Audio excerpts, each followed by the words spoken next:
ವಿಧಾನಸಭಾ ಅಧಿವೇಶನದಲ್ಲಿ ರಾಜ್ಯಪಾಲರಿಗೆ ಮುತ್ತಿಗೆ ಹಾಕಿ ಪ್ರತಿಭಟನೆ ನಡೆಸಿದ್ದು ಪ್ರಜಾಪ್ರಭುತ್ವದ ಕಗ್ಗೊಲೆ ಅಂತ ಹೇಳಿ ಮೈಸೂರಿನಲ್ಲಿ ಸಂಸದರಾದ ಯದುವೀರ್ ಒಡೆಯರ್ ಹೇಳಿದ್ದಾರೆ. ಸುದ್ದಿಗಾರರೊಂದಿಗೆ ಮಾತನಾಡಿದಂತಹ ಅವರು, ಅಧಿವೇಶನದಲ್ಲಿ ರಾಜ್ಯಪಾಲರು ಸಂವಿಧಾನಾತ್ಮಕವಾಗಿ ತಮ್ಮ ಜವಾಬ್ದಾರಿಯನ್ನ ನಿಭಾಯಿಸಿ ಹೋಗಿದ್ದಾರೆ. ಆದರೆ ಕಾಂಗ್ರೆಸ್ ಶಾಸಕರು ಸಂವಿಧಾನಬದ್ಧವಾಗಿ ಕಾರ್ಯವನ್ನ ನಿರ್ವಹಿಸ್ತಾ ಇರುವಂತಹ ರಾಜ್ಯಪಾಲರಿಗೆ ಮುತ್ತಿಗೆಯನ್ನ ಹಾಕಿ ಪ್ರತಿಭಟನೆ ನಡೆಸಿದ್ದು ಪ್ರಜಾಪ್ರಭುತ್ವದ ಕಗ್ಗೊಲೆ ಅಂತ ಹೇಳಿ ಸಂಸದ ಯದುವೀರ್ ಒಡೆಯರ್ ಆಕ್ರೋಶ ವ್ಯಕ್ತಪಡಿಸಿದರು. ನಾಡಿನ ಸಮಸ್ತ ಜನರೇ ಈ ಒಂದು ಅಧಿವೇಶನದಲ್ಲಿ ನಡೆದಿರ್ತಕ್ಕಂಥ ಒಂದು ಘಟನೆಯನ್ನು ಎಲ್ಲರೂ ನೋಡಿದ್ದಾರೆ. ಎಲ್ಲರಿಗೂ ತಮ್ಮದೇ ಆದಂಥ ಅಭಿಪ್ರಾಯಗಳು ಇರ್ತವೆ. ಆದರೆ ರಾಜ್ಯಪಾಲರು ಅವ್ರು ಮಾಡಬೇಕಾಗಿರ್ತಕ್ಕಂಥದ್ದು ಮಾಡಿದ್ದಾರೆ. ನಂತರ ಅವರು ಹೊರಟಿರ್ತಕ್ಕಂಥದ್ದು ಆ ಒಂದು ಕೆಲವು ಸದಸ್ಯರ ಒಂದು ವರ್ತನೆ ತಾವೆಲ್ಲರೂ ನೋಡಿದ್ದೀರ TV ಮೇಲೆ. ಅತ್ಯಂತ ಖಂಡನೀಯ ಒಂದು ವರ್ತನೆ. ಈ ಥರ ಒಂದು ವರ್ತನೆ ನಾವು ಯಾರೂ ನಿರೀಕ್ಷೆ ಮಾಡಲ್ಲ. ಎಲ್ಲರೂ ಜವಾಬ್ದಾರಿಯುತ ಸ್ಥಾನದಲ್ಲಿದ್ದಾರೆ. ತಮ್ಮ ವಿರೋಧ ಒಂದು ಸದನದಲ್ಲಿ ಅಥವಾ ತಮ್ಮ ಮಾಧ್ಯಮದ ಮೂಲಕ ಅಥವಾ ಒಂದು ನ್ಯಾಯಾಲಯ ಮೂಲಕ ನೀವು ವ್ಯಕ್ತ ಮಾಡ್ಬೋದು.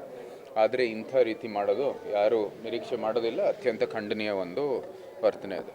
ಇದು ನಮ್ಮ ಸಂಸತ್ನಲ್ಲಿ ಸಮರ್ಪಕವಾಗಿ ಚರ್ಚೆಯಾಗಿ ಅನುಷ್ಠಾನ ಆಗಿರ್ತಕ್ಕಂಥ ಒಂದು ಒಳ್ಳೆ ನಿಯಮ. ಗ್ರಾಮೀಣ ಭಾಗಕ್ಕೆ ಶಾಶ್ವತವಾದಂಥ ಮೂಲಸೌಕರ್ಯ ಕೊಡೋ ದೃಷ್ಟಿಯಲ್ಲಿ ಹಿಂದೆ ಮನ್ರೇಗಾ ಅಲ್ಲಿ ಯಾವುದೇ ರೀತಿಯ ಒಂದು ಮೇಲ್ವಿಚಾರಣೆ ಆಗುವಂಥದ್ದು ಏನು ವ್ಯವಸ್ಥೆ ಇರಲಿಲ್ಲ.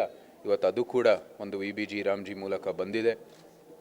ಗ್ರಾಮೀಣ ಭಾಗ ತಮ್ಮದೇ ಆದಂಥ ಒಂದು ಅಭಿವೃದ್ಧಿಯ ಚೌಕಟ್ಟನ್ನು ರೂಪಿಸಲಿಕ್ಕೆ ಇವತ್ತು ಅವಕಾಶ ಇದೆ. ಆ ಗ್ರಾಮಕ್ಕೆ ಸೂಕ್ತವಾದಂಥ ಅಭಿವೃದ್ಧಿ, ಅದಕ್ಕೆ ಒಂದು ಚೌಕಟ್ಟು ಕೊಡೋ ದೃಷ್ಟಿಯಲ್ಲಿ ಇವತ್ತು VBG ರಾಮ್ಜಿ ಮೂಲಕ ಎಲ್ಲರಿಗೂ ಲಭ್ಯವಿದೆ. ಇವತ್ತು ನಮ್ಮ ಕೊಡಗು ಭಾಗದಲ್ಲಿ ಏನು ನಮ್ಮ ಹೆಚ್ಚು ಒಂದು ಬೇಡಿಕೆಗಳು ಬರೋದು ತಡೆಗೋಡೆಗೆ. ಅಲ್ಲಿಗೆ ಏನಾದರೂ ಆ ಸಮಸ್ಯೆ ಇದೆ, ಹೆಚ್ಚು ಕೆಲಸಗಳು ತಡೆಗೋಡೆಗೋಸ್ಕರ ಹಾಕೋಬೋದು. ಮೈಸೂರು ಸುತ್ತಮುತ್ತ ಗ್ರಾಮಗಳಿಗೆ ಅಲ್ಲಿ ಬಹುಶಃ ಕೆಲವರು ಡಿಗ್ರಿ ಮುಗಿಸಿರಲ್ಲ, ಆದರೆ ಒಂದು ಕೌಶಲ್ಯ ಅಭಿವೃದ್ಧಿ ಮೂಲಕ ಅವರು ಒಂದು ಕಾರ್ಖಾನೆಯಲ್ಲಿ ಕೆಲಸ ಮಾಡ್ಬೋದು. ಅದಕ್ಕೋಸ್ಕರ ತಮ್ಮ ಕೆಲಸಗಳು ನೀವು ಮೀಸಲಿಡ್ಬೋದು. ತಮ್ಮದೇ ಆದ ಗ್ರಾಮಕ್ಕೆ ಅನುಕೂಲ ಆಗುವಂಥದ್ದು ಒಂದು ಒಳ್ಳೆ ಚೌಕಟ್ಟನ್ನು ರೂಪಿಸ್ಬೋದು ಈ ಒಳ್ಳೆ ಆ್ಯಕ್ಟ್ ಮೂಲಕ. ಶಾಶ್ವತವಾದಂಥ ಗ್ರಾಮೀಣ ಮೂಲಸೌಕರ್ಯ ರೂಪಿಸೋದಕ್ಕೆ ಇವತ್ತು ಅವಕಾಶ ಇದೆ. ಹಿಂದೆ ಮನ್ರೇಗಾ ಅಲ್ಲಿ ಎಲ್ಲಿ ಫಂಡ್ ಹೋಗ್ತಾಯಿತ್ತು, ಹಣಕಾಸಿಂದ ಸೋರಿಕೆ ಆಗ್ತಾಯಿತ್ತು, ಅಕ್ರಮಗಳು ಎಷ್ಟೋ ನಾವು ಉಲ್ಲೇಖ ಮಾಡ್ಬೋದಾಗಿತ್ತು. ನಾವೇ ಪದೇ ಪದೇ ಇದು ಪರಿಶೀಲನೆ ಮಾಡುವಾಗ ನಮಗೂ ಕೂಡ ಆಗ್ತಾಯಿತ್ತು, ಒಂದು ಅಭಿಪ್ರಾಯ ಬಂದಿತ್ತು, ಇದು ಯಾವುದೇ ರೀತಿಯ ಒಂದು ಮೇಲ್ವಿಚಾರಣೆ ಮಾಡೋಕ್ಕೆ ಆಗ್ತಾಯಿರಲಿಲ್ಲ. ಇವತ್ತು ಒಂದು ಸಾಮಾಜಿಕ ಗ್ರಾಮೀಣ ಮತ್ತು ರಾಜ್ಯದ ಒಂದು ಅಕೌಂಟಬಿಲಿಟಿನೂ ಕೂಡ ಬಂದಿದೆ. ಇದರ ಮೂಲಕ ಇದು ನಿಜಕ್ಕೂ ಗ್ರಾಮೀಣ ಒಂದು ಅಭಿವೃದ್ಧಿ ಆಗುವಂಥದ್ದು. ಆದರೆ ಅಭಿವೃದ್ಧಿ ಆದರೆ ಇದು ಈ ಒಂದು ಕಾಂಗ್ರೆಸ್ ಪಕ್ಷಕ್ಕೆ ಅದು ಆಗೋದಿಲ್ಲ. ಯಾಕಂದರೆ ಅವರ ಒಂದು ಅಭಿವೃದ್ಧಿ ಪರ ನಿಂತಿದ್ದು ಯಾವತ್ತೂ ಇಲ್ಲ. ಅಭಿವೃದ್ಧಿ ಆದರೆ ಅವರ ಒಂದು ಹಿಡ್ತಾ ಇದೆ ಅದು ಕಡಿಮೆ ಆಗುತ್ತೆ ಅಂತ ಇದು ಭಾಳ ಸ್ಪಷ್ಟವಾಗಿ ಇವತ್ತು ಎಲ್ಲರೂ ಸಮಸ್ತ ನಾಡಿನ ಜನರಿಗೆ ಗೊತ್ತಾಗಿದೆ.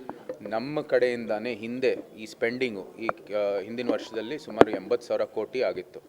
ಒಟ್ಟು 10% ರಾಜ್ಯದ್ದು. ಸೊ 90,000 ಕೋಟಿ ಆಗಿತ್ತು ಸ್ಪೆಂಡಿಂಗು. ಈಗ ನಾವೇ ನಮ್ಮ ಪಾಲನೆ ಆ 60%ನೇ 1 ಲಕ್ಷ ಕೋಟಿ ಕೊಟ್ಟಿದ್ದೀವಿ. ಸೊ ನೀವು ಅನ್ಕೋಬೋದು ಎಷ್ಟು ಕೆಲಸಗಳು ಜಾಸ್ತಿ ಮಾಡಿದ್ದೀವಿ. ಗ್ರಾಮೀಣ ಭಾಗಕ್ಕೆ ನಿಜವಾದಂಥ ಅಭಿವೃದ್ಧಿ ಗ್ರಾಮಸ್ಥರೇ ರೂಪಿಸ್ಕೋಬೋದು. ನ್ಯೂಸ್ ಅಲರ್ಟ್, ನಿಮ್ಮಿಂದ ನಿಮಗಾಗಿ.